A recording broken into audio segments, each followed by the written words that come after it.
Go.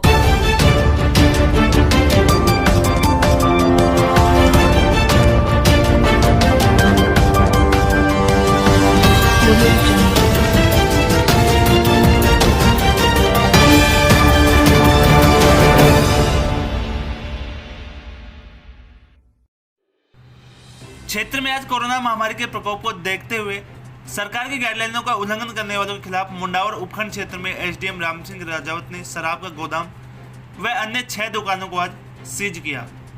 SDM ने इस पर बताया कि पुलिस टीम व रेवेन्यू टीम के साथ गश्त देकर नियमों का उल्लंघन करने वाले दुकानदारों के खिलाफ कार्रवाई आज की गई है, जिसमें एक शराब का गोदाम व अन्य दुकान बिना अनुमति खुली होने पर दुकानों को सीज किया है और तकरीबन 1 दर्जन बिना मास्क घूमते व्यक्तियों का चालान भी किया है। वह साथ ही मुंडावर उपखंड क्षेत्र में कोविड-19 को लेकर लगाए गए कर्फ्यू में गाइडलाइनों की पालना नहीं करने वालों के खिलाफ निरंतर कार्रवाई की जाएगी।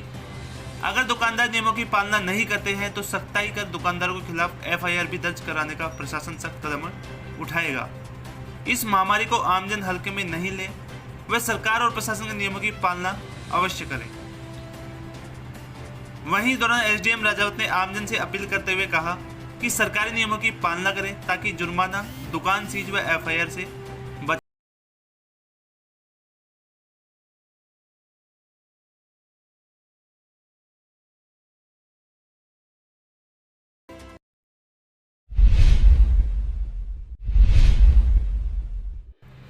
बहरौड़ क्षेत्र में आज मंथन फाउंडेशन चैरिटेबल ट्रस्ट द्वारा सोमवार को पदाधिकारियों द्वारा मिशन उल्लास के पोस्टर का विमोचन किया गया।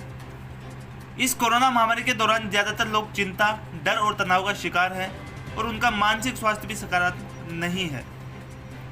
मंथन चेयरमैन डॉक्टर पीयूष गोस्वामी ने बताया कि इस बात को ध्यान में रखते हुए इस मंथन फाउंडेशन एक मुहिम उल्लास की शुरुआत कर रहा है, जिसमें हेल्पलाइन नंबर के द्वारा ऐसे लोगों को परामर्श देंगे जो इस पेंडेमिक के चलते किसी मानसिक तनाव से गुजर रहे हैं।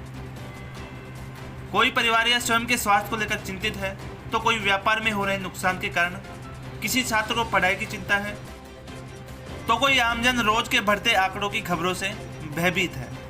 ऐसे में आवश्यकता है सकारात्मक रवैये की, अपने अंदर की ऊर्जा को बढ़ाने की व अपने स्वास्थ्य के प्रति जागरूक होने की।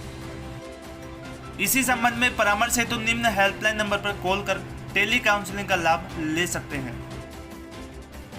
वहीं डॉक्टर सविता गोस्वामी ने इस पर बताया कि कुछ बदलाव हमारे जीवन को आसान बना सकते हैं, जैसे रोज के नए आने वाले केसेज की बजाय ठीक हो रहे नंबर्स को देखें, कमी की बजाय अचीवमेंट पर ध्यान दें, व्यायाम एवं संतुलित आहार का ध्यान रखें, अपने आप को स्वस्थ रखें, अपनी हॉबीज को समय दें, बच्चों के साथ समय व्यतीत करें, अपने आसपास के जरूरतमंदों की यथासंभव सहायता करें, वह सबसे ज़्यादा जरूरी कोरोना गाइडलाइन की पालना अवश्य करें, क्योंकि जब साथ देगा सारा इंडिया तो फिर से मुस्कुराएगा इंडिया।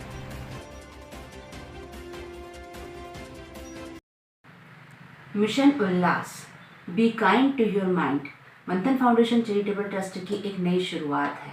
इस कोरोना महामारी के चलते आमजन का पूरा जीवन जहां अस्त व्यस्त हो चुका है, वहीं एक बड़ी समस्या बनकर जो सामने आ रही है वो है मेंटल हेल्थ। क्योंकि कई लोग हैं जो कि बीमारी से ग्रसित हैं या उनके परिवार वाले, उनके रिश्तेदार हैं वो बीमारी से ग्रसित है, उसके कारण उनके अंदर नकारात्मक विचार आ रहे हैं। कई लोग हैं जिनकी नौकरी छूट गई है या फिर जिन्हें व्यापार में घाटा हो रहा है उसके कारण, या फिर छात्र अपनी पढ़ाई को लेकर के चिंतित हैं, तो गृहिणियाँ अपने काम को लेकर के, जब उनका काम वर्कलोड भी काफ़ी बढ़ गया है, जो एक पूरा मेंटेनेंस जो हमारा रहता है वो पूरी तरीके से गड़बड़ा गया है। तो इन सारी परिस्थितियों के चलते इस एक पूरा नकारात्मक वातावरण तैयार हो चुका है। तो एक मंथन का प्रयास है कि टेली काउंसलिंग के द्वारा ये जो नकारात्मक वातावरण तैयार हो रहा है इसको सकारात्मक में बदलना।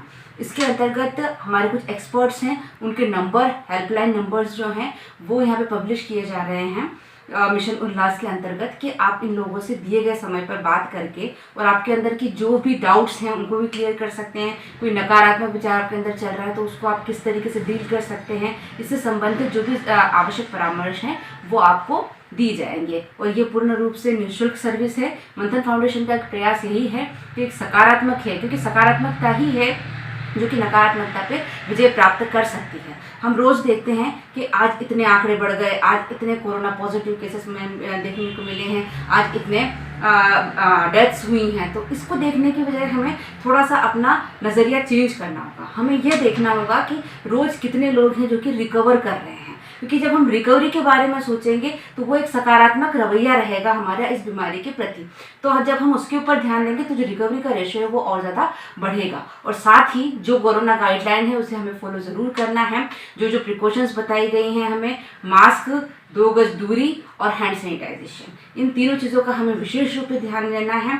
और एक और जो समस्या देखने को मिल रही है वो यही हो रहा है कि कई लोग होते हैं कि जो इस डर से कि उन्हें कहीं कोरोना पॉजिटिव ना हो जाए तो वो टेस्ट ही करवाने के लिए नहीं जा रहे हैं हॉस्पिटल में।